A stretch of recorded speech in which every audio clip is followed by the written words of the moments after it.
So I thought I'd finish up my sinus topic by talking a little bit about breathing, especially at night. Now, the first thing, first of all, I like to sleep with my mouth closed. I don't like it open. I don't like waking up in the morning with a dry mouth. That feels like it's been in the bottom of the the Los Angeles Raiders shower drain for about a month during two-a-day football practices. You know what I mean? So I like to keep my mouth closed and breathe through my sinus, my nose passages, and so sometimes that's difficult when my nose is stuffy. So the first thing, of course, I would do is go buy a 12-hour Sudafed. You can get this at any drugstore, and but remember, you got to take your driver's license because for all of us who buy 12-hour Sudafed, and because it's an amphetamine, a mild amphetamine, ephedrine that we put in Sudafed, there's an assumption out there that we are all meth manufacturers because we buy Sudafed. And so you have to take your driver's license to buy it, and you can get a 20 pack, and it'll last you about 20 days if you use it at night. Okay? So don't buy a bunch at once. They might arrest you. I don't know. I only buy one pack at a time. They do limit the number. Now you could go down and see Bobby, the guy down at the corner by the city park that's got a little cardboard house, and he might be able to set you up with some more potent Sudafed. I made up Bobby. I don't know if that's the guy in our park or not. I hear things, when I was teaching, but anyway.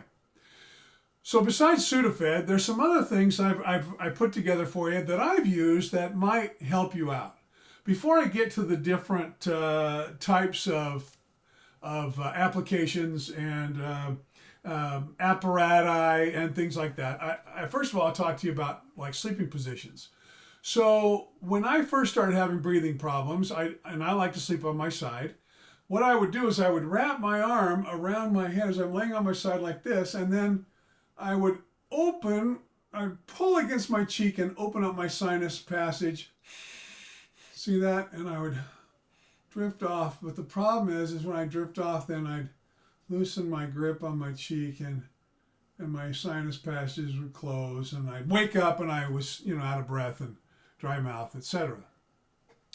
I've talked to other people, some people are like closet aging people. They don't want to talk about things that are aging or affecting them as they age, but we're going to talk about it here. We're just going to get real, and we're going to talk about it, and I'm going to eliminate some anxiety and some issues of concern that some of you may have. I've talked to other people, and some people say, well, I sleep like this. I go, oh, really? Some people do the double whammy, and some people would do the spot thing, right? But nevertheless, whenever you fall asleep, then you lose your grip, and your nasal passages close, and it's a problem. So I try different things. I saw this on that show where they try to get investors in their businesses. I don't remember what it's called, but this one particularly is called Handbly, and it's like you shake it up, and it's like a Vicks inhaler. See that? So you shake it up, and then you.